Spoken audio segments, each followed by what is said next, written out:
children fell. Britain snatched Nile, France took the West. Germany grabbed land like it passed the test. No language in common, just rule and divide. Fed us their flags, made us swallow our pride. They taught us to hate what we saw in the mirror. Now we pray to their gods just to feel clearer. Hey, we were even there. Split the bloodline.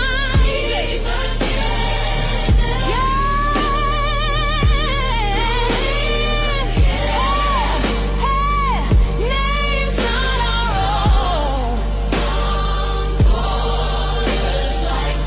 Waters like chains. Still today, we carry the pain. Who gave them the right? Response ain't body. Who let them rewrite? Not our bodies told. Who drew the line? Through our soul. Colonial goals. What they stole, we'll reclaim whole.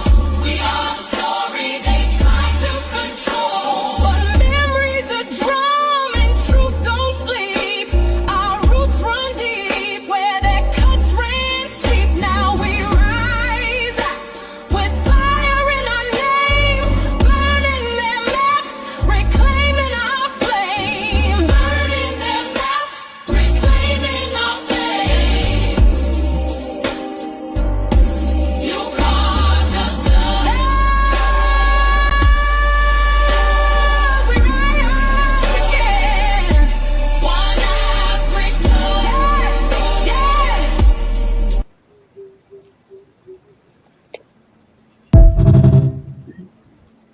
Okay, just bear with me. Let me just adjust the screen. Okay, let's put Fadhel there. Okay, greetings, everyone. Welcome to another Alkebulan Awakening series in collaboration with my sister from Kumbukani, Unduku. As always, my name is Oladedos. I'm the founder of the Emerging Alkebulan. And for those who follow us regularly, you know what we do on this channel. We're about decolonizing our minds and awakening our consciousness. For so long, we've been following the footsteps of the Muzungu. That has not helped us. It just basically regressed us. So it's about time we become Afrocentric in what we do. Good evening, everybody. Unduku. Habari gani, karibuni, asanteni kwa kuwa nasi. So what's the news? How are you? Habari gani? Karibuni, welcome, asanteni kwa kuwa nasi. Thank you for being with us. That is Kibuntu, otherwise known as Kiswahili, our language of unity. This song that opens up our broadcast every day, I want it to go on and on and on and on, because it literally is giving the history and then saying, it's time, we're back now. We realize who we are. And so it's an empowering song. And thanks to, I think Sam did this one. Thanks to Sam for putting it together, whoever put it together. No, it's they say, was it Sam? No, it's Donna Teresa. No, she's not Sam. Yeah. So they say they taught us to hate what we see in the mirror. Our goal here is to remind us that what we see in the mirror is beautiful and you are worthy. Our goal here is to remind us that we can tell our own story. We don't need anyone to tell our own story. Our goal today, as we speak to Fadhel, is to tell us that we can run our own economy the way we want to. We don't need anyone else's version of economy to sustain our livelihood and to support our well-being, especially when it has proven that their way does not sustain our well-being. So I'm looking forward to this conversation. Asante.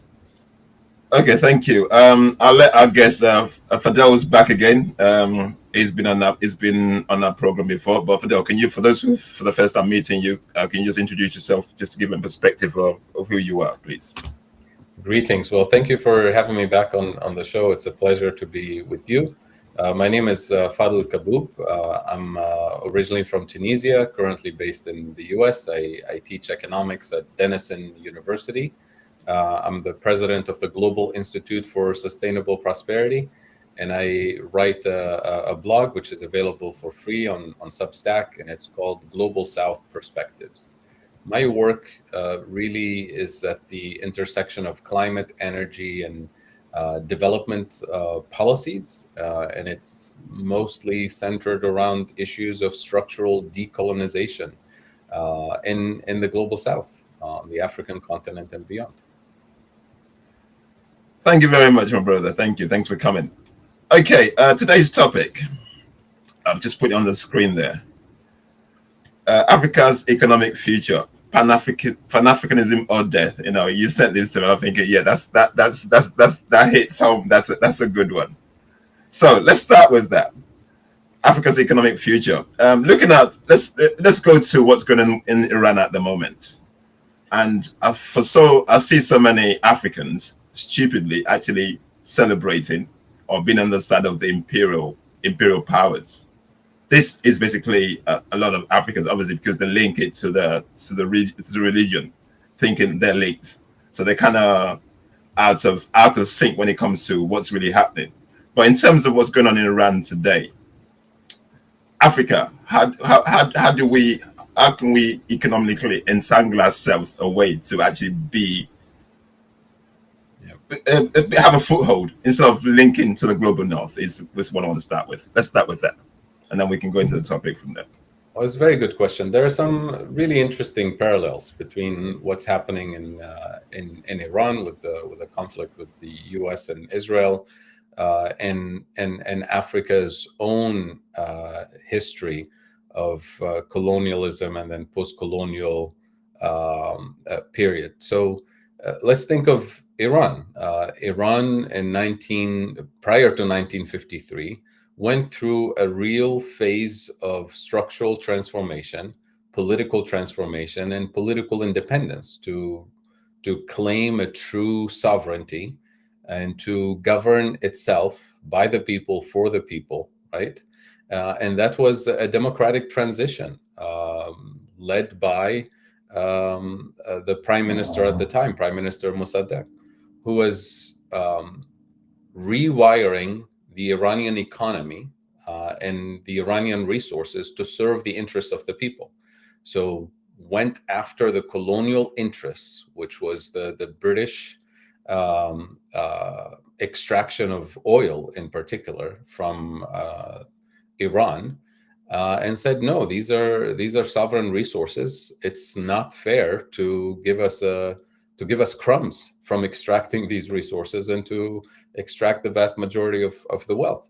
So he nationalized the oil resources, and as a result, upset the colonial interests and refused to operate as a neo-colonial puppet for the British Empire and for the West. And for that, he had to be eliminated. He had to be overthrown.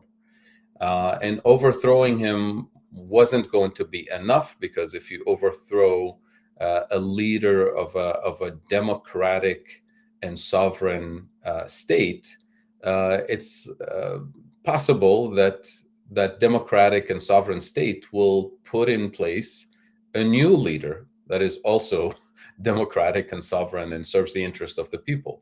So he had to be overthrown and replaced by a puppet of the Western economic interest and geopolitical interest. So that regime was the Shah. So reintroducing essentially the monarchy, a puppet of the Iranian regime from 1953 all the way until the Iranian Revolution happened in the 70s, that established the current regime that we have, which is the Islamic Republic of Iran. So that rebellion that led to overthrowing the Shah was not anti-democratic in a sense. It was the people reasserting their sovereignty over their own country and refusing to be a satellite nation that serves the interest of the West. So that clearly upset Western interests one more time. And since then, Iran has been under sanctions, almost for 50 years now, the most severe sanctions in the history of the world. And because the Iranian revolution regime from the 1970s was confident in its mission and its goals of restoring and strengthening national sovereignty, the sanctions essentially acted as an additional incentive to double and triple and quadruple the commitment to national sovereignty, and to anticipate that Western interest will not stop at interference and external sanctions and isolation, but will eventually do what we see today, which is attempt to essentially erase a civilization from the map, because Iran is not just a country. It's a civilization, thousands of years, and you don't destroy a civilization within a few days, like some people expected, especially when it's a civilization that was ready for the last 50 years, waiting essentially and expecting a military campaign of the scale that we're seeing right now. So back to the continent, the African continent, and the lessons that we can draw, the parallels that we can draw. On the African continent, we had the same history. We were the colonies of Western empires, whether it's the British Empire or the French Empire or the Portuguese colonial interest, and so on. And at some point, we gained political independence. And in many, many African countries, as part of that independence struggle, there was a strong commitment and understanding that gaining political independence, territorial independence, was an unfinished job, that it was just part of a process, that the most important aspect of the independence was economic decolonization, structural decolonization. So several of those early independence leaders went head to head with that structural decolonization. And they either lost their lives or were overthrown, sent into exile, or put in prison, because they challenged the model that was going to be introduced after independence, which is we're going to allow the natives to have their own selected president or prime minister, as long as they act as a puppet for imperial and colonial interests. The same way that the regime in Iran at the time, the Shah regime in Iran, was established to do. So the lesson from Iran is that once Iran recognized that economically it needed to be sovereign, then they spent the last 50 years under sanctions, building their own national economic sovereignty, food sovereignty, energy sovereignty, technological sovereignty, including the defense industry sovereignty, to manufacture and deploy their own military capabilities, to manufacture and deploy their defensive capabilities, their intelligence capabilities, because they knew that they cannot survive an external attack without having without relying on their own resources. Now, does that mean that they did everything from scratch? No, it means that they had to reverse engineer some technology with their own capabilities. They built alliances and partnerships with like-minded nations who knew that they need to engage in a win-win partnerships, not as colonial masters, but as true partners, right? And this message of satellite nations and independence was truly alive and well on the African continent. If you remember the voices of the early independence leaders, from Ghana to Tunisia to Algeria to Tanzania, where our leaders made it very clear and said that their foreign policy position can be summed up in one sentence: friends of all, enemies of none. friends of all, satellites of none, right? We're equally sovereign in this world. And that was never accepted by colonial powers. They accepted the territorial sovereignty, but they never accepted that an African leader can actually assert that their country is equally sovereign as England or France or Germany or any other Western power. So it's the important thing for us, for our audience, for our continent, is that we learn from this history, and we understand that if we don't assert our Pan-African sovereignty, and I insist on Pan-African rather than national, for technical reasons, for economic reasons. That's why when you asked me what should we call this episode, I said let's call it Pan-Africanism or death. I mean, it's just to be very clear why this is so important, because when you look at the economics of self-reliance, of sovereignty, of industrial development, the economics doesn't add up if you're a small country, because in order to industrialize, you need what we call economies of scale. In other words, you need to manufacture a large volume of a particular product in order for the price per unit to become competitive, in order for the quality to improve, because the cost per unit becomes lower when you produce a large volume. And when you have a small internal market, you're going to flood your market before you hit those economies of scale. So the economics doesn't work if you're a small economy, which means you have to rely on exports. But now, if you're trying to industrialize, relying on an export market, good luck trying to do that today, competing with made in China, made in Japan, made in Germany, made in everywhere else. And you're already at a disadvantage in terms of technological capabilities, in terms of market access, and so on. So it's not going to happen. What you end up doing with so-called industrialization in Africa and the rest of the global South, you end up manufacturing a small component in somebody else's industrial policy. So you remain a satellite nation. You remain technologically dependent, locked at the bottom of the hierarchy. So Pan-Africanism gives us a way out.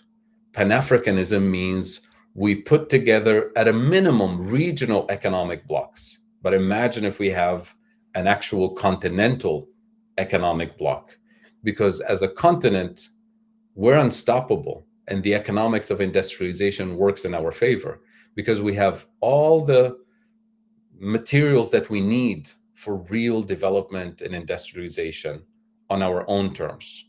We have all the critical minerals that everybody's panicking about today are on the African continent. We have the youngest labor force on the planet. The median age in Africa is about 19 years old. And we are a continent of 1.5 billion people today. So we have the economies of scale. And we enjoy the complementarity of resources and capabilities.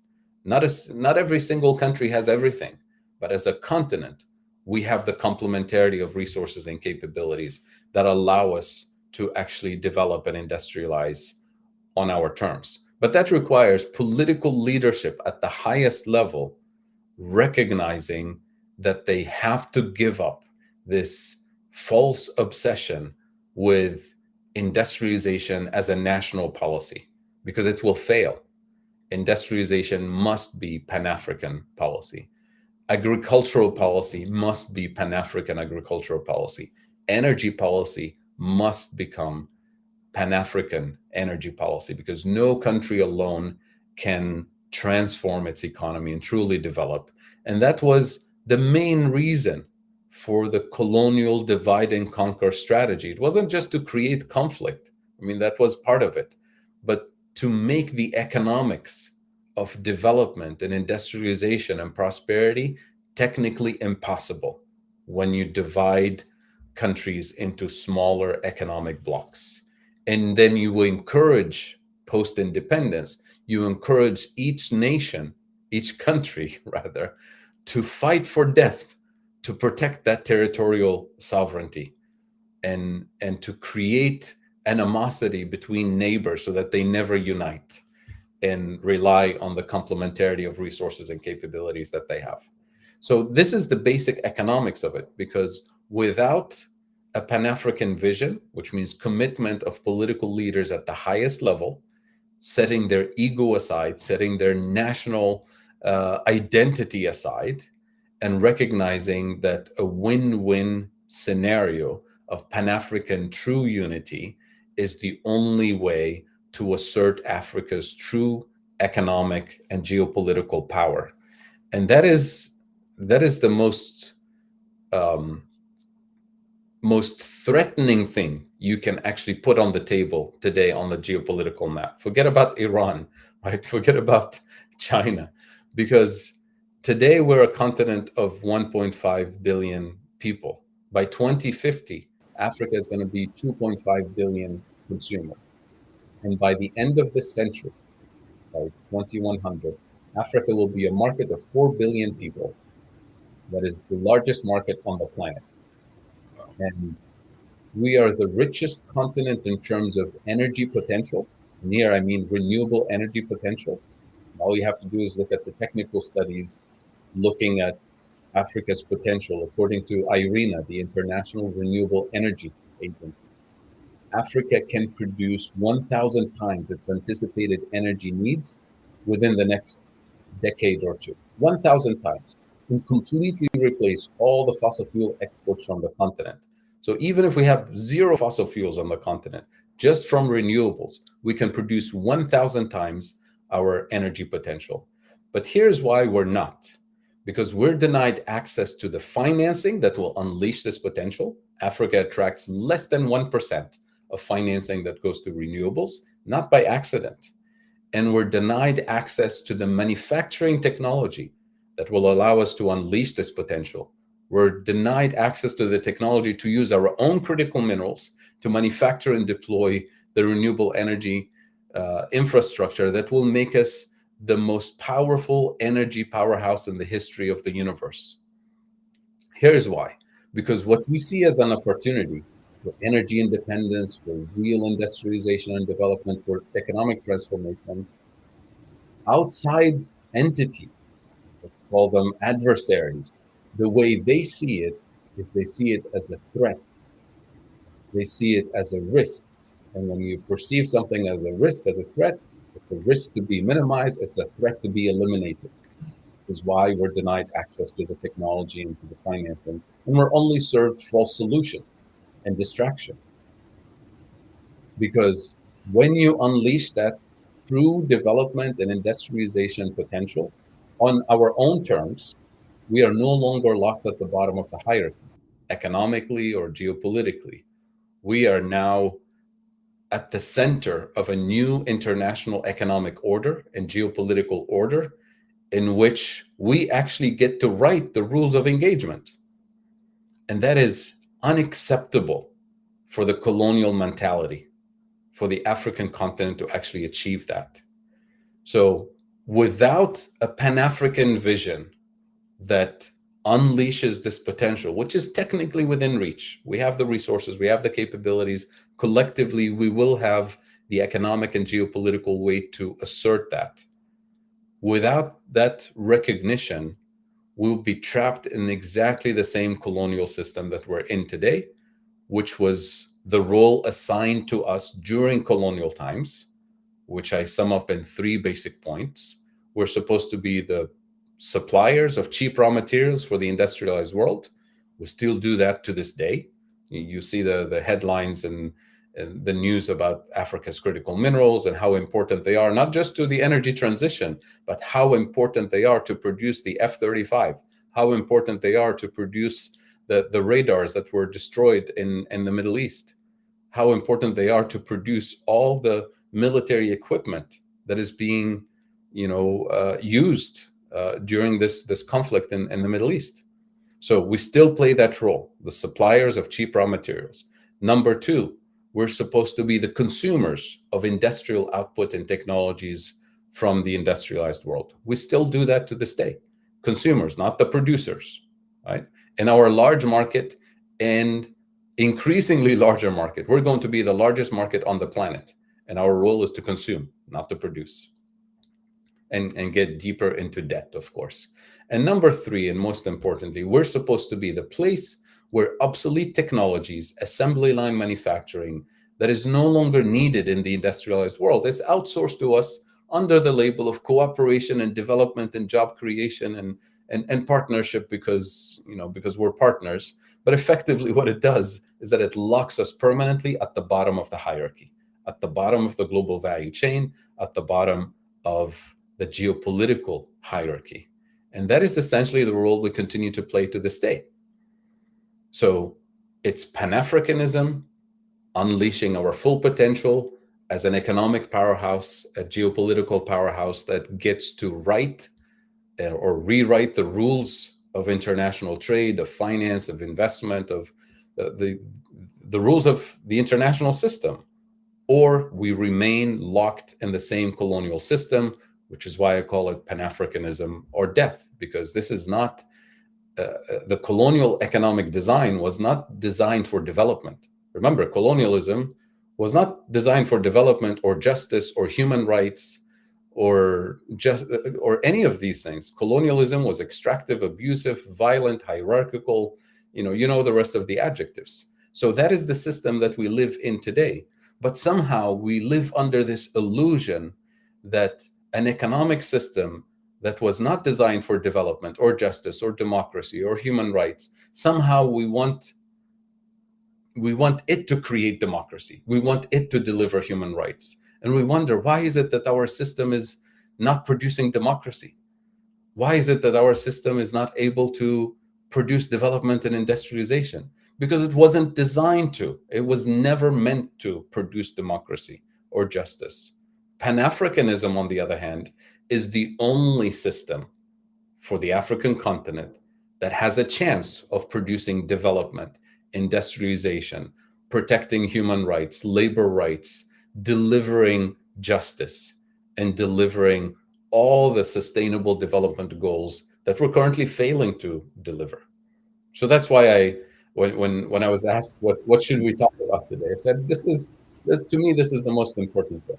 And I'm glad you set it up in the context of making a comparison between the situation in Iran and in Africa, because the parallels are there. We're talking about an imperial colonial system that will perceive as a threat any global South country that would challenge the existing hierarchy on the economic front becomes a threat that needs to be eliminated. And Iran, in a sense, did exactly what some African countries did after independence. They wanted to structurally decolonize and truly become democracies, right? And they had to be eliminated. Sankara had to be assassinated. Lumumba had to be assassinated, and so many others had to live in exile and never be seen again because they dared to challenge the post-colonial imperial system. Iran did the same, and they're paying for the consequences of that sovereign decision that they made decades ago. Yeah, just listening to you there, Fadhel. You're talking about that Pan-African vision there. And this is basically one of the biggest challenges facing Africa today, because trying to get that consensus in terms of African leaders to actually buy into this is so difficult. Yeah. So how can we break? Because like you said, as long as they don't put their egos aside, it's going to be difficult, because obviously via the Berlin Conference 1884, obviously we have 55 entities. So now everybody's got their own little enclave that they're trying to protect. But survival, based on what you're saying, in Pan-African, survival is based on us collectively working together. Mm-hmm. This is an example. We got the AES, Burkina Faso, Mali, and Niger. Yeah. For me, that's a blueprint. So how can we get this Pan-African vision going? Because in unity, we can basically, like you said, we can do a lot. But that vision, how can other African leaders get into it without being compromised? Well, you don't inject Pan-Africanism in like a vaccine. Pan-Africanism is an ideology that you get to engage in, you learn, you embrace with dialogue. So what we see in Burkina Faso and Mali and the Sahel countries in general is political leadership that has developed the mental capacity, intellectual capacity to fully absorb the meaning of Pan-Africanism beyond the slogan, and to actually activate that ideology at the highest level of the political hierarchy. And we have a small sample of 3 countries who truly see this as a win-win for their national security, for their economic sovereignty, and so on. That is a good foundation. Now, what we need is a few other political leaders, because it's not going to happen all at once.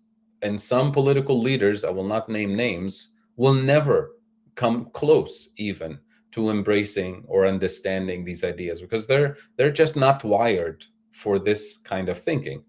I sometimes joke some of our political leaders are better qualified to run for the European Commission or some other political role outside the continent, because they serve European interests sometimes more than I know who qualifies for that. My president, Tinubu. I'm not going to name it. There are several.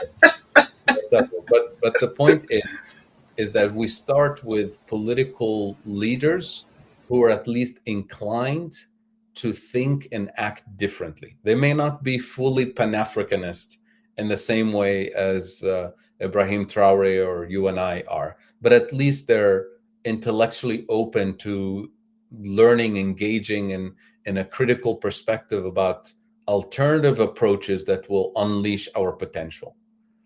And that's where you start the conversation and you focus on the technical aspects. At least from my perspective, I'm an economist. So I approach Pan-Africanism from a technical economic perspective, and I demonstrate to political leaders that the economics of Pan-Africanism is by far superior to the economics of national economic development, because the economics of national industrial development is a trap.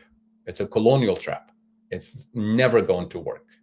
The entire system is economically wired to produce underdevelopment.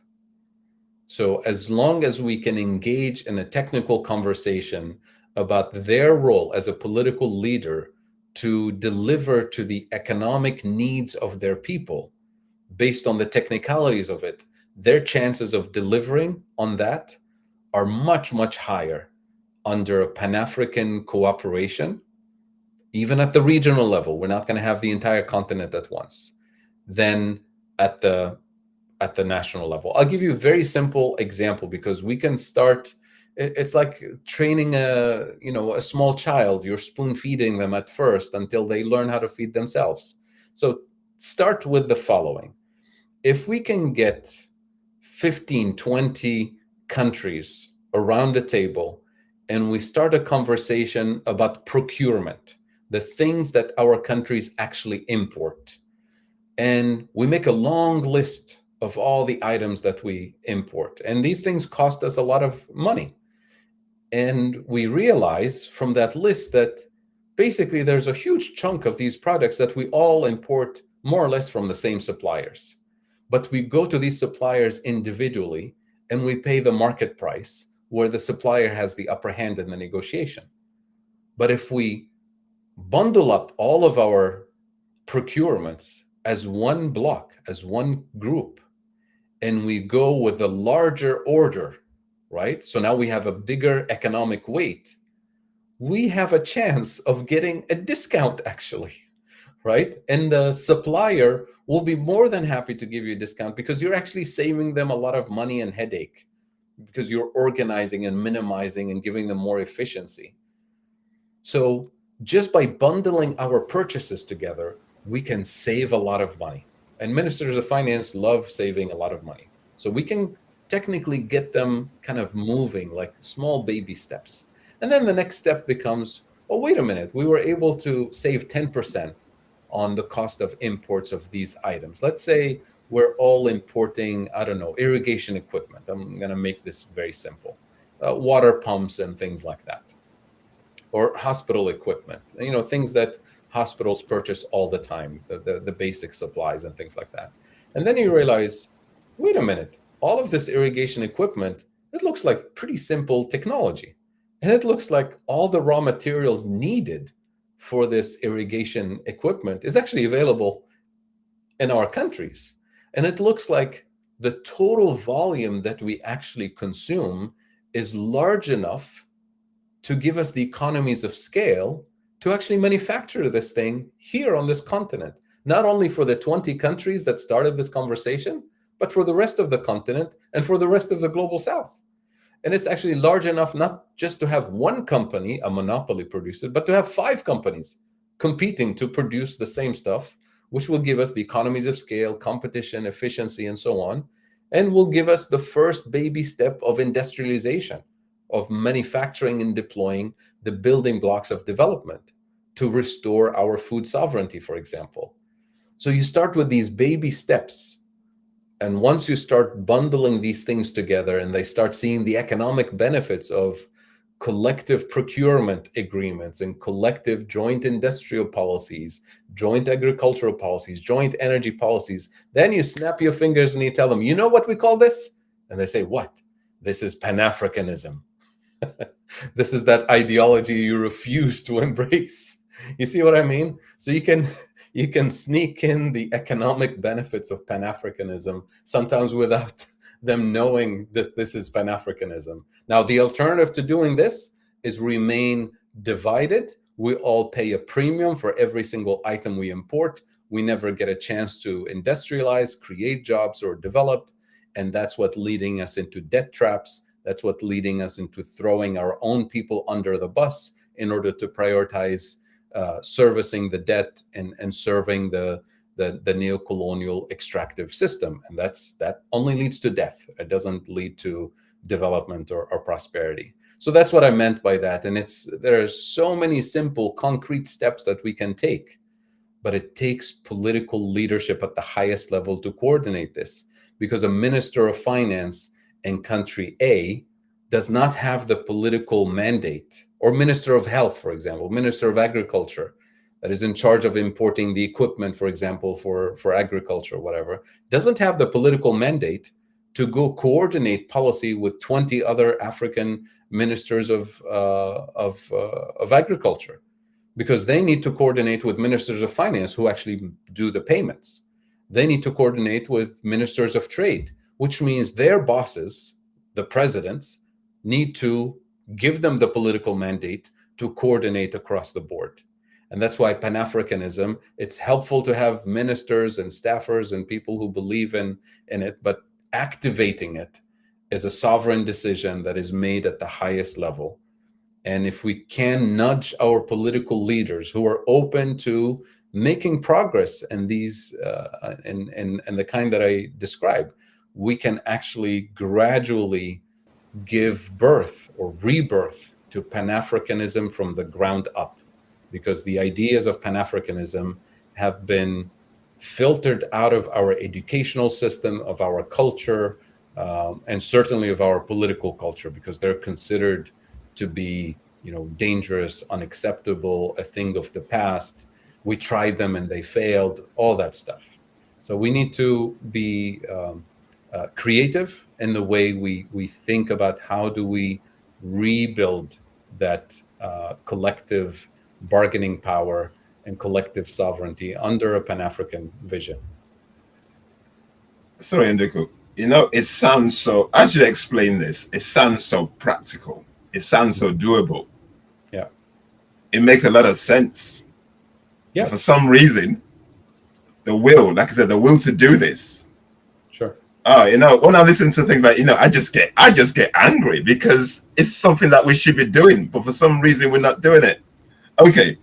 That's why it's important to educate the public about Pan-Africanism, right? Because when people hear that we as a country are going to save 10% of foreign exchange cash that is now going to stay in the country as opposed to pay a premium for all the things that we import, and that money can be used to import medical equipment that we actually need, or other priorities and actually invest in health and education, then now you're starting to deliver to the democratic aspirations and needs of your people. And when the people recognize that countries that refuse to join this collective, let's call it Pan-African procurement club, right? Then those are countries that refuse to deliver to the needs of their people. And when you empower the people from the bottom up with knowledge of the world of possibilities, economic possibilities, quality of life possibilities that Pan-African cooperation can bring, then they become like you. They get really angry that their leaders are intentionally not joining a Pan-African club that will deliver better quality of life for them, and insisting on remaining an isolated neo-colonial satellite country for Western interest. Then those leaders are rather mislabeled as leaders, but they should be labeled as misleaders, right? And if we truly have a democratic participatory system, like many of our countries claim to have, then the democratic process should bring actual leaders who will join the Pan-African club that will bring prosperity to their people. Yeah, I agree. Unduku. Yeah. So a few things for me. It's very hard. I'm trying to go back to where I said something about democracy. It's very hard for me to be in conversations like this when I am an anti-capitalist, anti-democratic Mwana Ubuntu, right? So in other words, saying that even the way we are heading with the conversation is still very Western. And I understand it's going to take some years for us to get ourselves to a place where we can have clearly an African conversation that's not influenced by Western culture. But before I go on, to everyone watching, look behind Fadhel, take note of the books that are there. You must read each and every one of those books. Yeah. Especially Walter Rodney. Africa by Walter Rodney, especially techno-feudalism, if you want to understand what is going on and how you are participating in your own, I don't even know what to call it. We essentially, right now at this moment, are signing off on us having no freedom, on us being controlled in how we think. Because while Siri is listening to everything you do in your house, she's sending that information to these people, and these people are learning how to send information to you that keeps you in the system. So we have to start being aware. You will not find Siri in my house on, and Alexa, that's the other one, those two spies. You'll never find them in my house. If they're in my presence, it is not my house or it is not my choice. But we need to start. We do not need Alexa.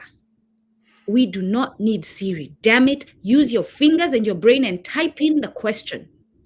You do not need a spy to tell you or to do the work of get me this song.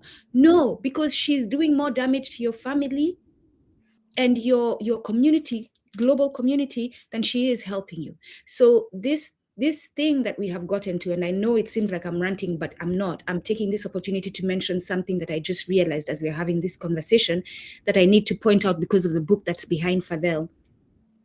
This intellectual laziness that we have, that makes us embrace things that are going to destroy us. We must rid ourselves of it, myself included, so that we go back to doing things manually because we are preserving our well-being. All progress is not good. And especially looking at the way I put out a video about Yorugu. Mama Arimba Ani has explained to us that to them, progress is destruction of others. That's progress. Destruction of others is how Western entities look at progress, and then their uplift. So it's funny, Fadhel, you said what you said before, because I had written in my notes, I believe Africans' unity, empowerment, and sovereignty is the biggest threat to imperialism. I truly believe that.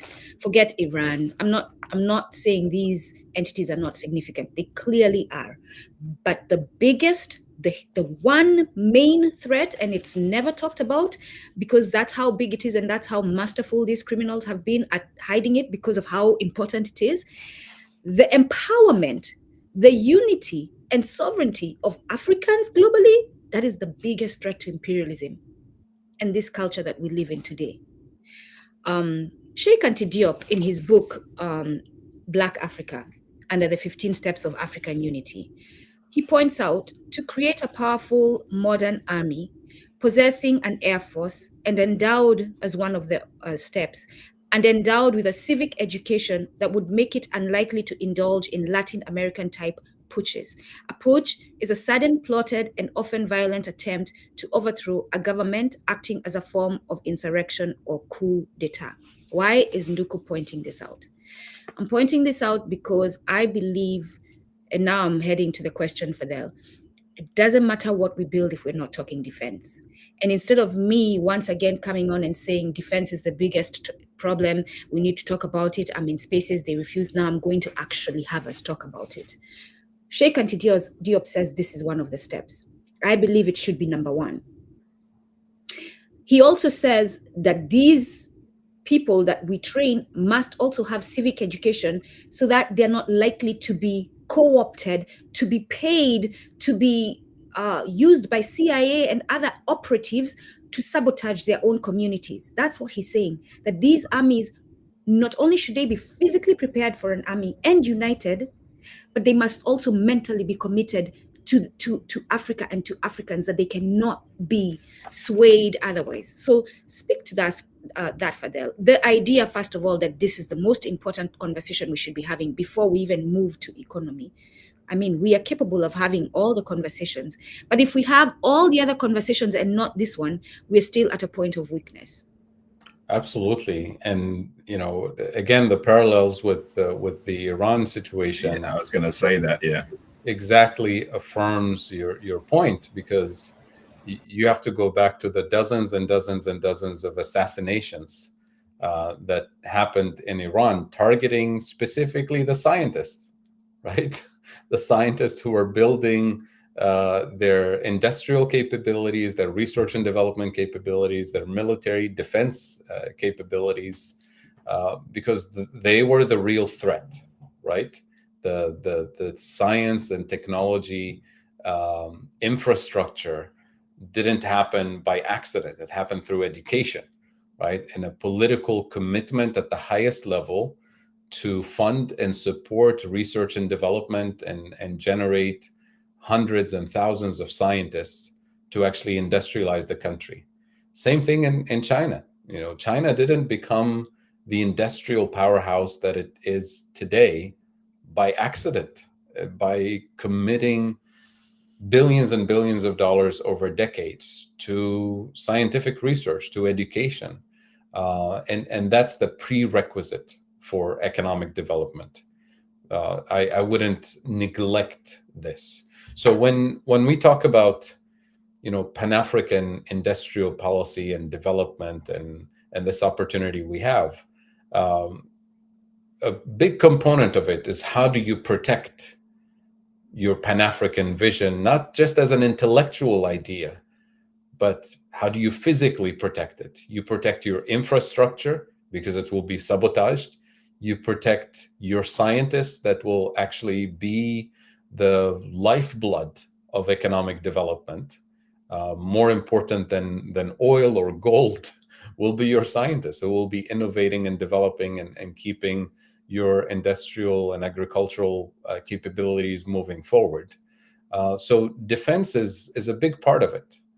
And when you start from scratch, from a position of full dependence, military dependence, you're already in a weak position, right? And this is the reality of the vast majority of our defensive capabilities on the African continent. We're relying completely on technology that is imported from the major arms manufacturers in the global north. So the question becomes, how do we produce our own technological capabilities in the defense industry? And that's why you have to go back to the foundation.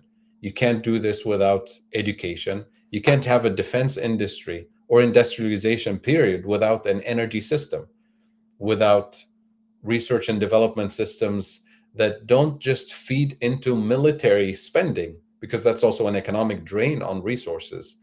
But you have to have an economic system that generates economic activity in the private sector that delivers better quality of life and health and so on, but also can feed into developing regional defense capabilities. Once again, African countries, one by one, cannot become sovereign on the defense side by themselves, because military equipment is pretty expensive to manufacture. The research and development that needs to go into it is, why replicate it 54 times when you can do it as a regional cooperation endeavor and actually leverage the complementarity of resources and capabilities?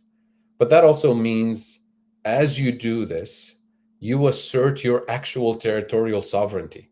Because when you have foreign military bases scattered all over the continent and satellites, controlling every single move of every single African on the continent, supposedly for security reasons, then you're vulnerable, right? So all of this is heavy lifting that cannot be done one country at a time, and cannot be done in isolation of the economic system, right? So it's like building an aircraft and flying it at the same time. You can't do industry without agriculture. You can't do agriculture without energy. You can't do energy without water. And you can't do any of this without defense. And you can't do defense without industry, without energy, without education, and all of that. So all of these things have to be done at the same time, which is why this is not something that ministers of defense in Africa are going to resolve, because it's beyond their pay grade, so to speak, because they have to coordinate with ministries of agriculture, ministries of finance, ministries of research and development and education, not only in their own country, but across the continent, which means their boss, the president, has to have this conversation at the national level with all their ministries, and has to have this conversation with their counterparts in neighboring countries, so that we start coordinating across all ministries and operate as a federal Pan-African governance system that is sovereign, that is complementary. And so that's why these conversations need to start at a head of state level. And it's overwhelming, and it's a big conversation. But if we don't have it at the heads of state level, where is it going to happen? And the civil society level, it's not going to go anywhere, right? Is it going to happen on podcasts and webinars and things like that? Well, of course, it's nice to have these conversations to generate knowledge and generate strategies and so on. But activating these strategies requires heads of states who fully understand and absorb and believe in these kinds of strategies. This is basically why we need, this is basically why we need the likes of thinkers like the guys from the AES, because like you said, they've absorbed and they've understood that this is basically the way forward. Yeah. If only we can get more African leaders. And this is for those people watching. If your leaders, and I've said this on the podcast before, if your leaders are not thinking like the AES trio, then know straight out that they are compromised. They are basically hegemonic gatekeepers if they're not thinking like the others. So basically, because it's what Fadhel said is just so, it's not easy, like you said, but if we start thinking that way, it's a start. And that could galvanize, because we have the youth, like I said, we have the youngest youth population in the world. And imagine the trigger if we have leaders who are actually thinking this way. Imagine the backing and the immense power that the youth have behind it. You know how powerful that is. Yeah. And this is why we Africans are not thinking. We're thinking so individualistic that we're not thinking collectively how we can actually pull all these things together. And this is the key, because once Africa unites, it's game over for the rest, for the global north. And they do not want that. That's why they're doing everything they can to keep things the way it is. And we Africans need to look beyond that. We need to understand that we cannot keep doing the same thing over and over again and expect different results. It's insanity. Yeah, absolutely. And the fact that this is not easy. I mean, this is why we call it a struggle. I mean, we call it independence struggle, not for the lack of words, but because it is a struggle. If it was easy, it would have been done. And that means that political leaders today who are not fit for a struggle, in some cases literally not fit because they're 80 years old or older, then they really need to step aside and enjoy their retirement in the village or at the beach or whatever, and have younger political leaders who are fit for the struggle, who are ready for this really challenging job. I mean, we're not talking about easy work here. This is not an easy ride. So we also have to give our political leaders some grace, those who actually choose to take this pathway of actually working hard to build this Pan-African consensus. That it's not easy, and it's not going to be without obstacles, but it's easier when they commit to it. It's easier when they have the backing and support and engagement of the push from below, of the labor movement, of civil society. It doesn't mean that we agree with everything they do and we support them blindly. No, but we engage in critical thinking. We engage in collectively identifying the obstacles, the blind spots, the distractions, with the collective idea of protecting the vision, not protecting individuals, not protecting interests. And that's the only way we can succeed. But it's a struggle. Yeah, Unduku, you want to come in? I was about to say to African man, absolutely, it's a very good comment. And if it was left to me to run our continent today, they would be put in a certain place where they would dedicate all of their life moving forward to serving their community. I wouldn't let them go to their own homes. No, they're a risk to us. I wouldn't let them free. No, I would not do what others have done in the past. No, I would put them in an encampment. Yes, happily do so, and control how they move, and control what they eat, and control how, like, they would live a very good life. Honestly, I would treat them like human beings, but they would not be allowed, because they pose a threat, to leave the space where we put them. And we would make sure that their existence there is based on serving and repaying and repairing the harm that they have caused to their people. That is, we're going to do it in an Ubuntu way. So no. We're not letting our enemies go free. We're not stupid. All right. So Africans in the diaspora represent an enormous intellectual and economic resource to us all. What role, and I'm not just talking about the descendants of enslaved Africans in the United States, the Caribbean, and elsewhere. I'm talking about us all, even those of us who came willingly, right? Yeah. Because I came to the United States, as much as I hate being here now, because I came to the United States is why I am the way I am now. Because I worked and lived in close proximity to whiteness and the false notion of white supremacy is why I have the awakening and understanding that I have now, is why my mind was able to be colonized. So we are a huge gem, treasure, resource to the continent, to those even outside the continent who don't know exactly how the enemy operates, because we know. And then on top of that, we know the enemy's system. So we can identify it wherever it comes, even when it comes in ships, like the wolf in sheep's skin, right? So what role can the diaspora play in building Pan-African economic systems and Pan-African spirit? Very good question. The diaspora today is about 30 million people outside the continent. And the diaspora is already a major economic engine, actually, for the continent. The diaspora, the latest estimates I've seen, sends $90 billion to the African continent in remittances. That is actually the biggest financial inflow into the continent, bigger than foreign direct investment and anything else you can imagine. So the myth that foreign direct investment is going to be the thing that will develop the continent is exactly that. It's a myth. But here's the challenge with remittances. remittances are the mirror images of brain drain, right? So it's not something to be celebrated in a blind way, right?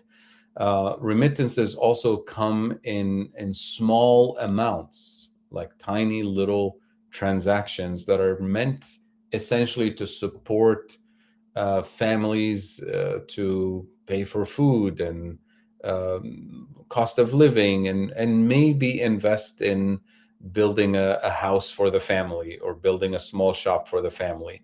So the kind of economic impact of remittances is very different than the economic impact of public investment. Because when we say $90 billion, it's not $90 billion going to build hospitals and schools and energy infrastructure. That will be a very different impact. This is $90 billion mostly to support consumption. And when we operate in an economic system on the African continent, just on the food front, where as a continent we import 85% of our food, a lot of that $90 billion goes to pay for importing food, for example. So we have a leaky bucket as a system, and remittances we're trying to do our best to contribute, but we're contributing to a leaky bucket. So the African Union not only has the 5 regional economic communities on the continent, but the African Union also formed the 6th region, which is the diaspora, right? Now, on paper, we technically have the infrastructure to mobilize for real structural transformation.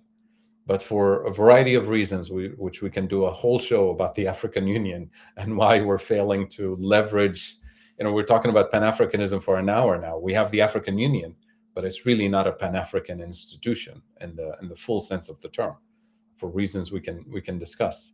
But the point about the economic power of the diaspora needs to be leveraged and oriented in a way that allows us to unleash this full potential. So do we have the think tank infrastructure, the communication infrastructure to pull together the 30 million in the diaspora under a coherent vision and leadership to actually leverage the resources and capabilities, both financial and intellectual capabilities, for transformative purposes? Not yet. We don't have that infrastructure. There's several attempts, and I'm engaged with several organizations that are attempting to put together the infrastructure for the diaspora to actually contribute in a transformative way, not just in the form of remittances and tourism, but we're still lacking that leverage.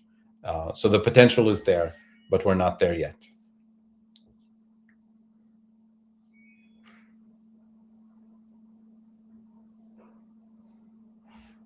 You got a question, Nduku, or do you want me to go? I was gonna say, given that response, and as you were responding, I was thinking, can you imagine? And we've said this before, Ladele, as we try to do fundraisers. Can you imagine if even if it's half the amount of people decide, this is the power of the money we send. What if we intentionally put it in a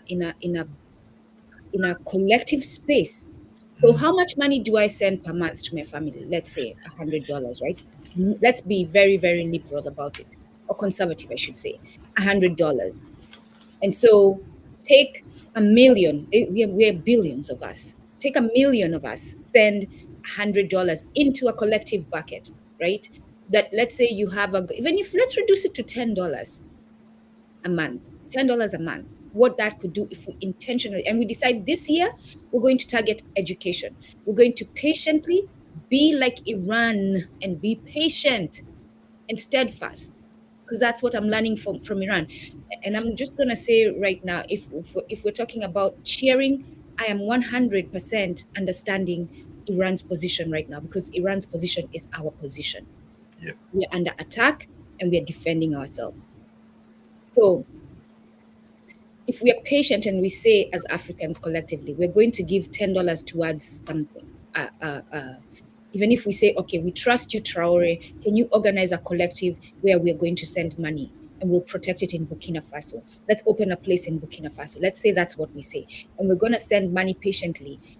1 million of us who come together and agree, yes, we're going to do this. $10 a month. And we're going to send it there. And at the end of the year, we're going to have a gathering, Mbongi. We're going to have a Mbongi, where we're going to come together and say, okay, what thing do we want that money to go towards today? Right? And we do that for several years, where we just put the money in, it's collected. At the end of the year, we come, okay, we invested in education. How is it going? Is it self-sustaining? Or it's not? What's needed? Let's put it there to make it self-sustaining. If it is self-sustaining, what else can we invest in today? I'm just trying to show you all, like in a practical way, the power that we have that we're not doing. Absolutely. Yeah, but that requires a collective vision, right, that embraces Pan-Africanism. And to be honest, I don't think we have it yet in the diaspora. It can be put together, but we don't have that infrastructure yet, because otherwise we'll be contributing a lot of money into leaky buckets everywhere that don't add up to a Pan-African infrastructure on the continent. Because what you described here, we can put together resources to a particular country to set up an entire network of Pan-African educational institutions for the best and the brightest of the continent to produce the next generation of Pan-African thinkers and political leaders and intellectuals that will become the actual political leadership that we need in the next 20, 30 years for us to activate this vision. If we want to be steadfast and patient and long-term investors in a Pan-African vision, if we assess today and realize, well, we don't actually have what it takes in terms of intellectual capabilities at the highest level. The system is so fraught with neo-colonial intellectual thinking and manipulation. Then we have to invest from the ground up. Then that would be a commitment, right? A network of, elite intellectual institutions funded by the diaspora to produce the best and the brightest in every single field under Pan-African vision. You're saying that and you're putting ideas into my head. So, Yes. but you are. So But the thing is quickly, as you say that, because we have to hold each other accountable too. It cannot be elite. We cannot think that way. No, I meant elite in the sense of we're producing the best and the brightest in the Pan-African system. I get then we that, multiply right? the network. I get what you're saying, but again, as we gather, we have to check, because you're not hearing yourself and how it's, you know what I'm saying? So we have to remind you that it's not that. It is that we will invest in our people, and all are capable who are willing to sharpen their mind and get and use, because not everyone can be an engineer, but we can nurture people to see who can be an engineer. And this is what Fadhel is talking about. And those are the people we will take. The others will perform other roles, right? But those who can build the skills that we need will be invested in. And this is what he's saying. So I'm just trying to correct our language so that we are very clear about what we are talking about. Yeah. Go on, Olade. Yeah, so you're putting these thoughts in my head, and me and Nduku, we talk about this all the time because we invite guests all the time. And this is a challenge for all of those who are listening to what Fadhel is saying. It is possible to do this. It actually is very, very possible. But why are we not doing it? Why are we not creating these systems, structures, policies that's gonna use all these things? Because guys, we can complain all we want, we can whinge and do whatever and get frustrated, but the solutions are in our hands. Because like somebody said in the chat here, we can never wait for our leaders to do this. We the people need to be the grassroots movements that's going to push this forward. So why are we not doing it? How do we do it? That's the question. Can you help me?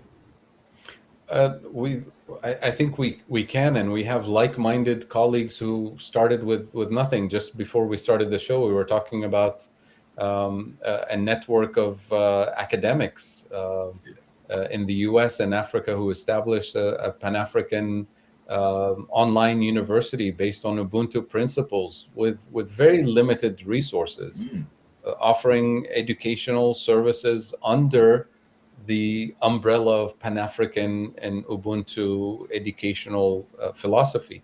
And that's just an effort of a few individuals with very little funding and very little resources. Now imagine if we put the diaspora with all of its economic weight under a coherent vision that addresses education, research and development, agriculture, business, infrastructure, an entire network of transformative investments across all sectors under a coherent vision.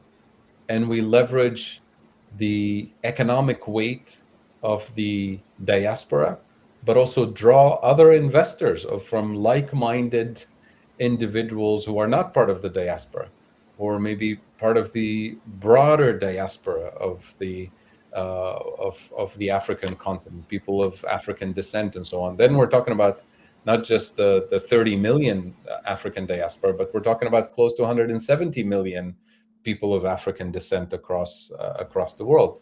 Then we can double, triple, and quadruple the impact.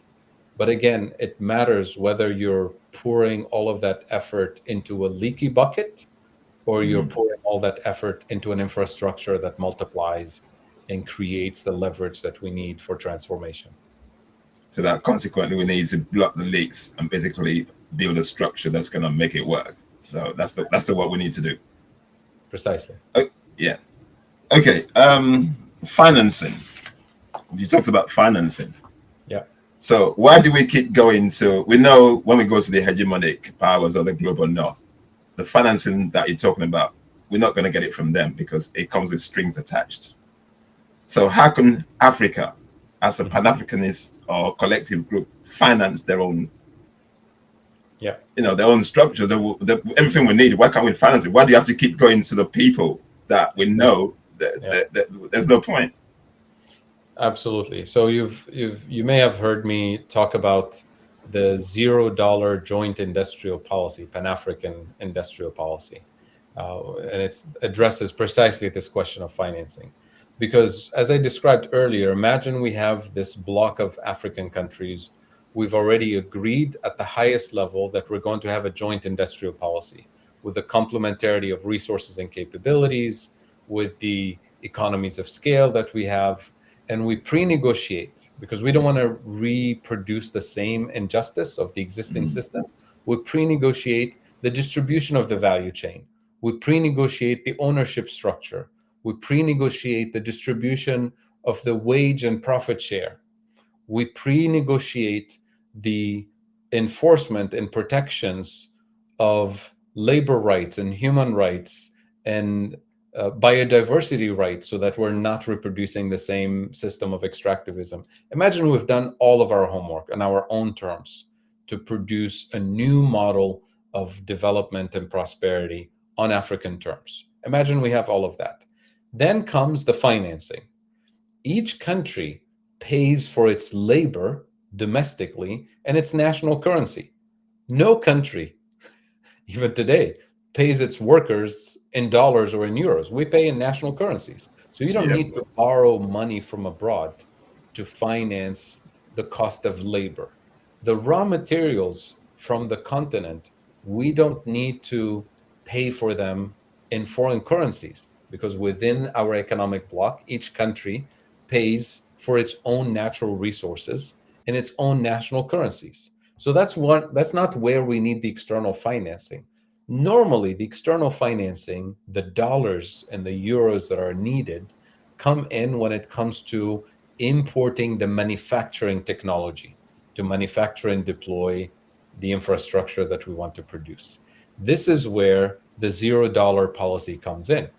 So this is where you want to go to technological partners, countries that actually have the technology that you want, and you use your collective bargaining weight in order to negotiate a joint venture in-kind contribution, not loans and a debt trap, not external financing, but in-kind contribution, because you need the equipment, you don't need the money at the end of the day. So the question becomes, who's going to share with us the life-saving technology that will unleash this Pan-African potential? And let's say we want manufacturing technology to produce, I don't know, solar panels. Let's make this our example today. The solar panel manufacturing technology exists in China and Japan and the US and Germany, everywhere. It's available, but it's intentionally withheld from us, right? Because if we have it, then that's it, we're free, right? If we have access to it. So that technology is withheld from us, but now we're going to use our collective weight to engage in what I call the bargain of the century. The bargain of the century to reposition Africa at the center of a new international economic order, away from the bottom of the hierarchy.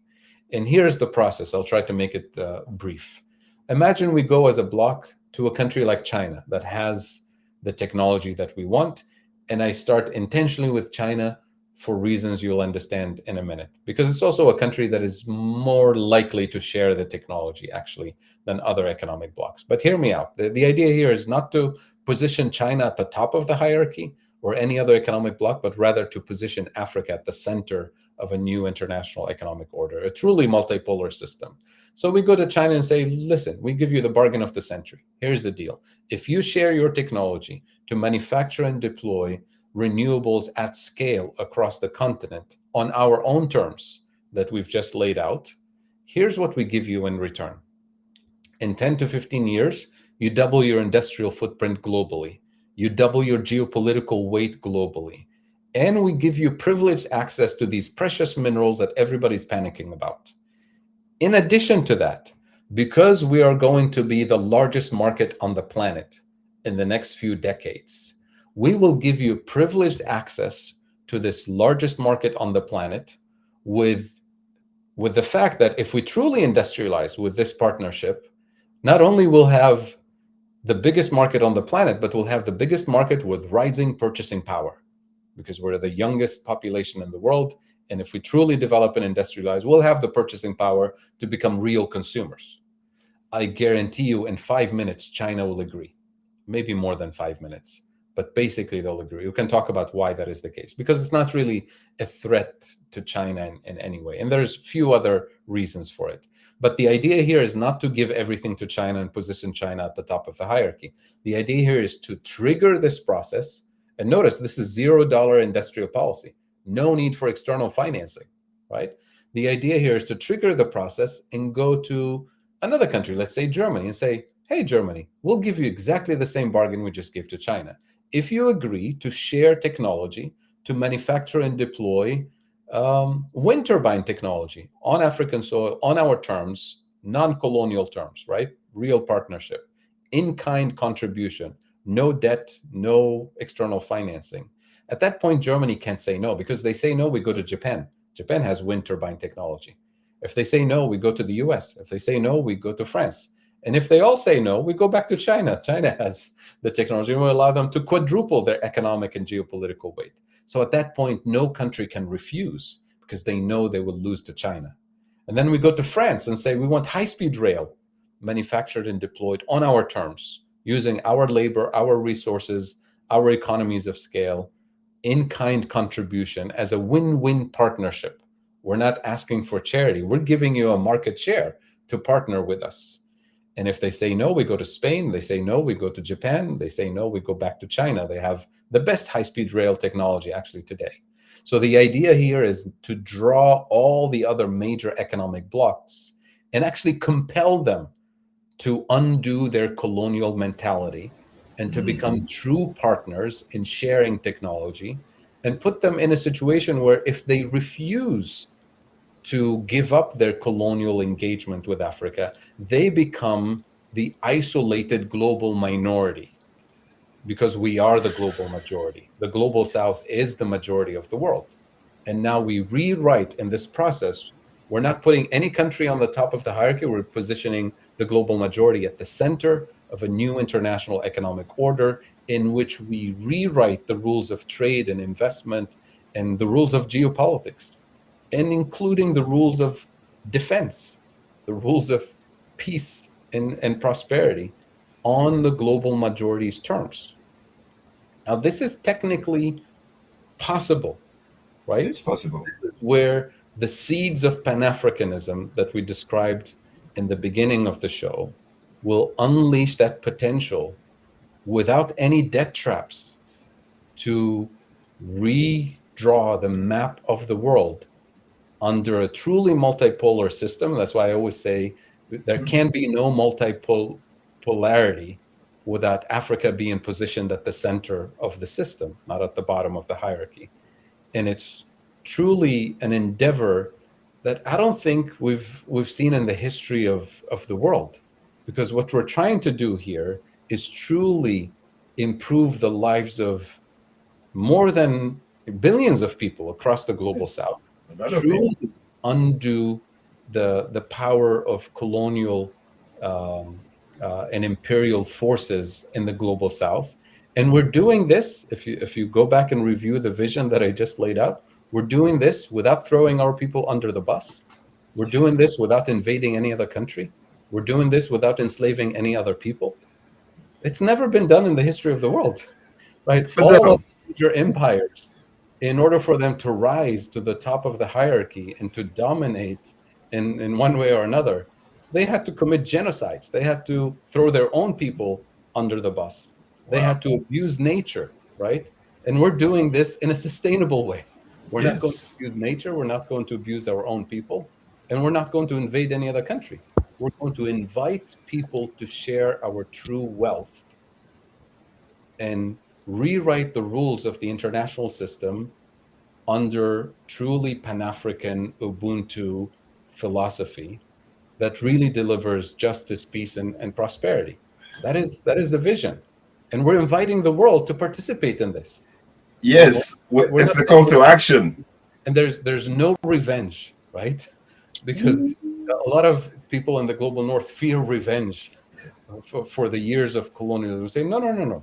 This is no revenge. This is just rewriting the rules and delivering justice and repairing the system and giving the global majority its rightful position in the system. And we're not going to throw the global minority under the bus. We're going to feed you, to partner with you, to share our market with you, but not on colonial terms. The revenge comes in us empowering ourselves. That's the revenge. Breaking and taking the powers of imperialism and colonialism and taking the power of these criminals. That's the revenge. Us empowering ourselves and being in a position of leverage and using that leverage. That's the revenge. And this is and I'm smiling the whole time. I'm seeing Oladele smiling because it's so simple but so frustrating that people are not embracing it, right? This is what we've been talking about. We're not saying China is a friend. We're saying and why I say all the time, we must know our enemies. Because when you know your enemies, then you know how to manipulate them. And we're talking about manipulate for good, right? You know how to negotiate with them. You know how to strategize. And yes, of course, everyone is on the table. China, this is the deal. You're taking it? Or you're taking your time? All right. Germany, this is the deal we just gave China. You up for it? Oh, no, the US, this is the deal. And many other things are being done at the same time, right? I'm so glad you said that, because I was about to ask this question. And the reason why we ask the questions we ask, at least for myself, is so that we can inspire. It's not necessarily that we have the solution now, but so that we can inspire future leaders, nurturers, and defenders, one Ubuntu out there, whoever is listening, so that you hear this message and you're like, we can do it. Or you can start using your skills to also help bring this picture together, right? So that what our ideas are, which are not just ours, they come through our ancestors and through generations coming through us, can start being implemented. So you mentioned before how important Africa is to produce the military equipment being used today. And I'm following what you just presented right now. That was brilliant. Our point of leverage, right? If we are indeed the power that produces the military weapons that are being used, that we think will be used to attack us if we stand strong, why then do we as one Ubuntu, as Africans, think we are incapable of defeating the West and foreign enemies, especially after the presentation you just gave? If indeed the United States is nothing without Africa, France, and clearly we've seen how France is running, crying. Just the thought of Africa is leaving them, and the access to resources in Africa is making them panic, right? Why are we as Africans sitting out here talking about, but we can't do that, we can't do that, we can't do that, when clearly we are the machine that is running everything in the world today? Well, for a very simple reason, because what I described here, this geopolitical bargain of the century, requires us as one unit, as one block, using our collective bargaining chip. But if we're divided, what we essentially have country by country is a slice, a small slice of a bargaining chip. And that doesn't allow you to bargain for anything, right? You have no chance of bargaining with China or France or Germany or anybody else. So that's why I go back to the title of this episode. It's Pan-Africanism or death. Pan-Africanism is that collective, bargaining chip that allows us to reposition ourselves as the global majority in our rightful place, and to reset and rewrite the rules of the international system on principles, on decolonial principles of justice, peace, and prosperity for all, not just for us, right? And if we fail to do that, then it's death. Then it's the current system. Fadhel, thank you very much for your time, because you gotta go. Thank you very much. Really appreciate you. Just one question here, and then we can round up on that. This guy's been asking so many questions, so let's just give an opportunity to just ask one. Which one should I choose? Which regards to financing, could we engage? I think you've talked about that one. Okay, let's put this one here. How do we ensure that we aren't going to be impeded by those crooked leaders in our quest to develop violent retaliation, as seen in Kenya and Tanzania? How do we guard against the crooked leaders who always, because they're mission managers and gatekeepers for the hegemonic powers? How do we guard against that? Yeah, I mean, that's why these ideas that we're discussing here are not ideas to be whispered in the ears of political leaders. These are ideas for all of us, civil society, media, think tanks, average citizens, trade unionists. Everybody needs to be empowered with the knowledge that a better system is actually within reach, that it's technically possible, right? And what we're doing here is we're informing, we're empowering, we're mobilizing people across the entire spectrum, across the grassroots, so that when these ideas trickle up to the political leadership, they feel cornered by the pressure from below to either lead and move in this direction, or step away and let somebody else actually do the leadership, right?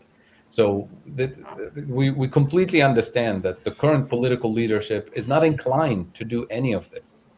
And it's really hard to get them to even think about this, because they don't feel the pressure from below, and they don't see a coherent vision behind which millions and millions of Africans are pushing for a single vision.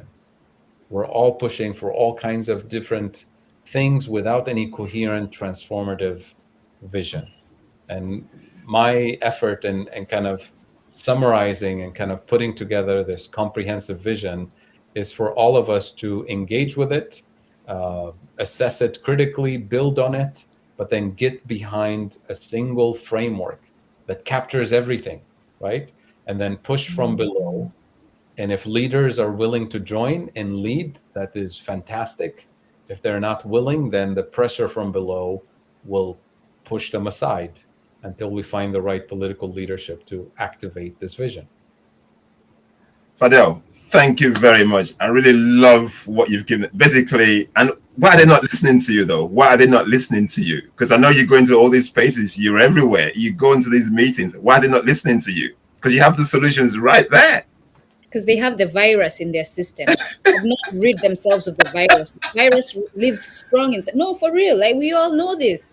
They are thinking like the white man. They think that they are individualistic, right? They have embraced Western culture. We have to remove the virus for them to hear Fadhel and us.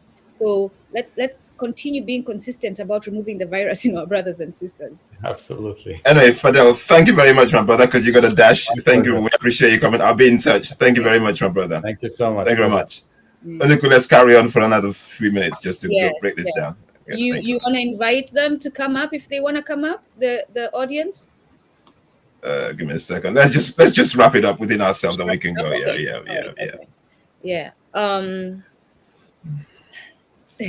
I saw you, like, it's interesting, right? Because you're happy he's saying all these things, but you're frustrated, which is our constant emotion, right? Because it is so simple yet so hard. It is so, like, tomorrow we could decide we're on this page and we all move. That's how simple it is. And this is literally what the West did.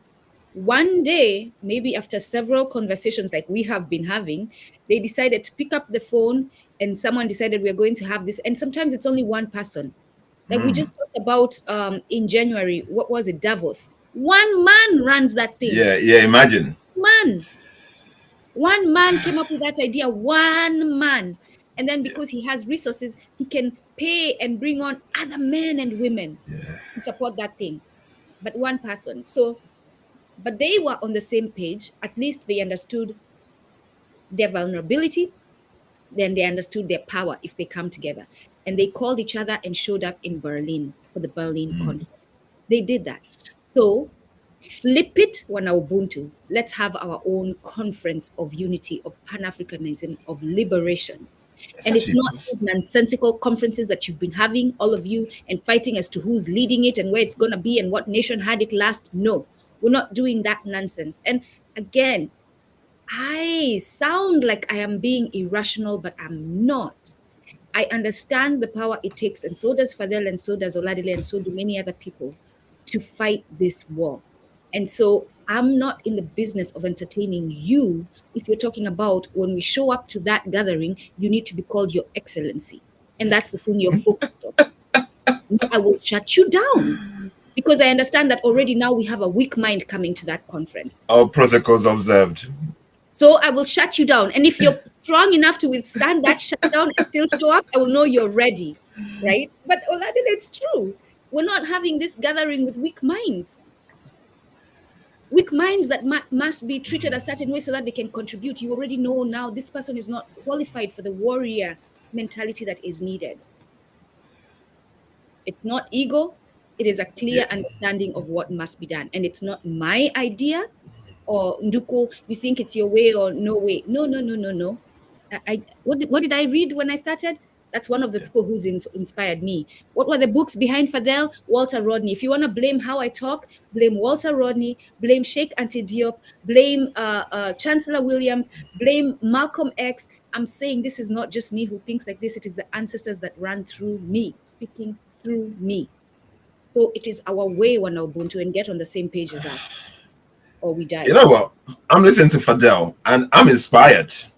It's a call to action. Me too. Guys, this is not for everybody because everybody's going to listen to this and they're just going to just whisk away and they're not going to take it to mind. But this, what Fadhel's talking about is not for everybody. And me and Nduku have been on this for a while and we're talking about this. It's about like-minded Africans. We need to build this from grassroots up. We need to educate. We need to basically build something. And this man has just given us the strategies, plain and simple, of what we need to do. It sounds so simple, but without the commitments and the willingness to do this is why we're struggling. And the main problem, or the main thing that faces Africans, the main reason why we're struggling is because of our egos, like Nduku said. Our egos, individualism. Basically, guys, collectively, it's not about one person, it's about all of us collectively building together. Imagine how many of us would get together and do things. Imagine if there was we have 3 countries that the AES. Imagine there was 10 to 15. Can you imagine the power, the leverage that we're going to have based on what Fadhel was saying to us? And if it's not government level, even community level, stop thinking about what you're going to bid for yourself. Yeah. That's the biggest challenge. What are you going to benefit for yourself? Because most people want to go in there thinking, what's my return on investment? Capitalism. Right. If there's no monetary gain, we don't want to do anything. And this is basically why most Africans, well, that's why we're not moving, because it's not, everything's not based about money. Ubuntu was built by collectivism, by communism, basically coming together, offering what they have to build. Whatever skill set you have, you put to the table and we build together. So it's not just about money alone. We've got so many things that we can do as Africans, but as long as we keep looking at it from an Eurocentric, capitalist, miseducational point of view, we keep missing it. Because if you keep coming to the solutions with your European miseducated mindset, and this is basically the people that I engage with, this is basically how they come at this all the time. Because, okay, capitalism, yeah, we have to do, no, it's not that. It's beyond that. We need the resources, yeah, but we can get resources when we all pull together. Well, it's amazing. What, yeah. Do you want to, let's go through the questions in case we can answer them, right? Because we have done our own knowledge gathering. We might be able to answer them. We have. Okay. As Oladele is saying too, this is not about names. Like, this is not about names going in. And Oladele, as you say that, I'm thinking, you know how we learn about our history and the great things we did, but there are very few names that you know in that history because most of everything was done collectively. So, great point. Yes, I agree. Because it's collectively, it's not about, I don't particularly care. And if you follow, I don't care about me. I put stuff out there, but it's not, I don't even care about me. Exactly. All I care about is for you to get the knowledge, understanding, for you to wake up. Some of us are going to be used as the vessel that's going to wake other people up. We've accepted that role. Me and Nduku, we accept that role. That's basically our role, to wake people up. But it's not about us. And then other people, whatever in your own skills or whatever you can contribute to this awakening process and to building, let's do it. It's not about the capitalism that I have to gain all the time, because that's basically what's holding a lot of us back. That's basically the impediment, the fact that, if I contribute, that what am I going to get? You're going to get rewards. Rewards is community. You're going to be community. There's going to be a lot more people awakened. There's going to be a lot more people empowered. That is your rewards. That's the reward. Let's stop thinking from the capitalist viewpoint. That's basically what's basically messing us up, all of us. Yeah. We need resources, but the resources are within us. And I'm just listening to Fadhel talk, man, and it's just like this guy's not singing fella songs to my ear. That idea of sitting with China in that way, that's what I've been saying all along. Like, China does not have to be a good nation. But you understand what China needs, right? Leverage. So you move and go and sit with them, having that conversation. We are seeking liberation. We're taking our liberation now, China. You still need this. We're willing to move with you this way. These are the areas where we are not strong, but we believe you can help us in these areas. So if you're willing to support us, we're going to commit ourselves to you so that you can achieve what you need, as long as it is not. And again, Chinese culture has similarities to our culture of Ubuntu, as long as it's not harmful to society. That we will not take about their culture. That harming nature. Go on, let's go to the questions and see which ones we can answer. Okay. Let me see. Are we really gonna? Okay. Are we just gonna sit down? Okay, that's not that one. I've got some. With regards to financing, could we engage our respective diasporas and the funds they remit? Okay. I mean, he spoke to that. He spoke about that. Yeah, he spoke about that one. Yeah. So as individuals, it makes no difference. And that's what he said. In my notes, he says, we send $90 billion to Africa in remittance, but remittances currently are a brain drain and should not be celebrated blindly, because remittances are not moving in a collective way. They're moving individually. And individually, like when I send the $100 to my mom, she buys food that is imported food. It's not really helping us. So we need to think of a way that we are going to put this money in a collective and start moving it intentionally towards projects that are going to liberate us. That's what he said, essentially. Oladele, I don't know what you took from that. Yeah, I'm okay. I've got an example, and that's an example, because at least I give them respect that they're doing some ADDI. They're doing something. I respect them for doing that. Maybe in terms of the capitalist way of doing it, maybe I don't agree with, but the fact that they're actually getting people together to do something, that's an example there. So when you have a group of people who have the right intentions, we can actually do this. And this is something that we can copy, but build it around the Ubuntu concepts. But does ADDI want to work with other organizations, or does ADDI want to be known as the organization that that's the thing. That's the thing. That's the question. Working together and not being mentioned. Yeah, and that's what we're saying. Together. That's the problem. That's what we're saying. It doesn't have to be about one organization. It has to be a collective of organizations. So basically, you don't impose yourself on others. Come as a group. Like we've encountered this before. Some group where we used to go in, where some people want to enforce themselves and be the front. And this basically, and it's all about egos. So in order for us to do this, we need to put our egos in the garbage can, because basically it's not about you. The name of your organization doesn't show up. It is a collective of when Ubuntu came together to build this. Yeah, because remember we experienced this a couple of years back. Yep. Yeah, I agree with that. Yep. Right. Okay. The next question there: How do we get rid of uncooperative leaders? Well, that's a conversation for behind closed doors. And just in case, because I know you all have wild minds and your minds are all moving towards the negative. I'm not saying let's take them out or whatever other word that you all have decided. I'm not saying let's kill people, right? Because apparently I can't say kill when saying unalive is the same thing. We're such dumb people that we are moving with YouTube's nonsense and going along with it. Kill and unalive means the same thing. What you just did in moving from saying kill to unalive is accepting to be controlled by these criminals who have no moral ground. Like, they are killing while telling you can't say kill online. And you're accepting that. So that's not what we're proposing.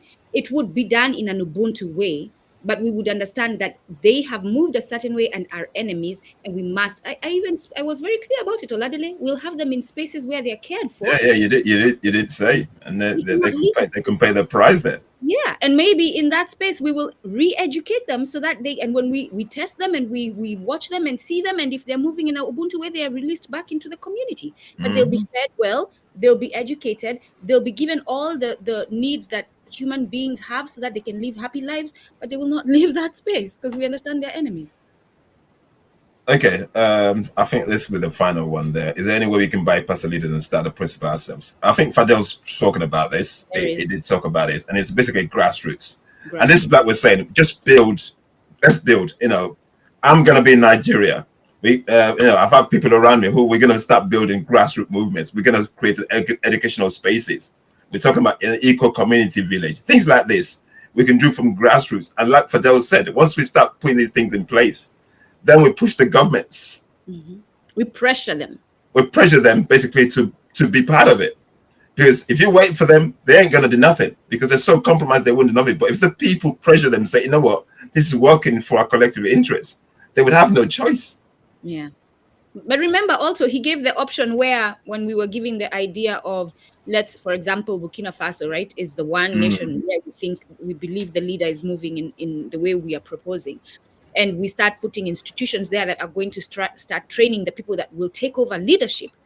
That it's a committed understanding that here we are today, we are not capable, but we must be capable in 5 years. And in order to be capable, we're going to invest, and this is what we're going to do. And in those 5 years, we're going to take young minds. And I said the other day in one of the videos I put out, the politicians we need might not be the current leaders. They might be the youth. They might be the people, the wananchi, the children of the nations that are out there, right? Some lady who is out in her garden who knows what must be done to serve her community. It might be that. Getting those people, taking them to these spaces of educating them, re-educating them, and then releasing them. When we are ready, they will take over. And we, the people, will push out the misleaders. Yeah, and we basically need to be there to guide, because some of us have to be. Everybody has a role in this thing. Every single one of us has a role. We all have a role. So there's no little effort, because you imagine a little drop here and there, just building together. The person who feeds us. Yeah, imagine. And I've heard in some spaces where people are saying, okay, for example, I'm Nigerian. And people will say to me, but Nigeria is not united. How can you be talking about Pan-Africanism? I've heard this spoken about. But that's basically where you need to go beyond your tribalism, your ethnicity. Yet I have my brother here, Nigerian, in broadcast with a Kenyan and speaking to a man from Tunisia. You imagine. And Personally, I look beyond ethnicity because for me, it's just divergence. It's just distractions. Exactly. It serves no purpose. No, we are one. We are one people. We are one human being. Basically, all we need is everybody to be able to feed, eat, and live in harmony with one another. Ethnicity politics is basically a distraction as far as I'm concerned. So, guys, we just need to. That reminds me, like a small way that you can analyze this power. I recently was in a space where a white person asked me, the person that you host, is that your brother in the UK? And that is the power we're talking about, where we're seeing and talking to each other as brothers, that these enemies don't even know who's brother, who's not, but we are one, right? This person didn't even know that whether Oladile is my blood brother or not, because that's how much we're one.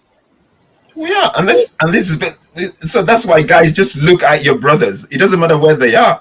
No. They are you. And the moment you accept that, and the moment we get that into our brains, we can start moving strategically together. Because the moment we start aligning and being in unity, guys, I'm just listening to Fadhel, and mate, I'm gonna post that video again for those who missed it. I'm gonna post it again. You gotta watch that video, man. It basically gave us the solutions there, right there. Anyway, guys, I think let's round this up, Nduku. Wait, you come here. Make sure that our people have been answered. Everyone has been answered. We're not neglecting anyone. Yeah. I think we're done. Question is, how do we get rid of the uncooperative leaders? We answered that. How do we ensure that we aren't going to be impeded by those crooked leaders? We answered the same question in many different ways. What can we do? Different ways, yeah. Is there a way to bypass the leaders? Yeah, all answered. Yeah, we're done. We guys. Oladile, we thank you all for supporting us. Honestly, that is something we do not appreciate all the time, and we share it in different ways. Yeah. Some of you have been with Kumbukeni, I will say, started in 2023 with me when I was giving, when I was not giving enough, like when I was good, when I was not good. You have supported since then, and I appreciate you. But quickly, Oladile, before you close, I'm going to say, today, a significant individual in our community, Jesse Jackson, is being laid to rest. And a lot of us have questions and concerns about how he moved, but there's one thing that we know for sure. He contributed a lot to the civil rights movement in the United States. Absolutely. And that is something to be recognized. So we have to respect him for that. Yes. Today he's put to rest. And let's take his life and his legacy to look at what should we take on that he presented to us, and what should we not take on from the failures and the things that he did that were not right for the community. So, but today he is put to rest, and we appreciate everything that he did. For me to be able to be here talking about this while living in this space, for me to be able to move around and not being told I cannot get into a restaurant, for me to be able to work and be paid a fair wage and not be, it is not perfect, but because of them, we have achieved a lot of comforts that we enjoy today, and I am grateful for it. Thank you very much. Okay, guys, finally, please, and we don't say this enough, and I need to say it from the beginning, please subscribe to our channels, please. You heard our message. Please share, subscribe to the Emerging Alkebulan, subscribe to Kumbukeni. We need views to actually people watch this. We need people to support us, basically sending this message. Somebody put in the chat that there's not many people here, but people come back to watch it. So in order for people to watch it, just subscribe and share it for us, please. Just put it out there, and we continue to do what we're doing, and we're committed to doing it, and we're not giving up. So just please. You have the power to break YouTube. If YouTube is not showing our stuff, you have the power to break YouTube. Absolutely. You make sure everywhere you show up and there are 5 Black people, you stand there and they subscribe. And they said every time, everywhere you go, and there are Black people, even non-Black people. Yeah, just subscribe. The Emerging Alkebulan, Kumbukeni, the Emerging Alkebulan. Please subscribe to our channels, please, please, please. And we're coming back on Sunday. Yeah. We're coming back on Sunday on Kumbukeni. We're going to be talking about the GMO foods. Yeah, GMO. We need to go against GMO. So see you on Sunday, guys. Thank you very much, and see you on Sunday. Peace.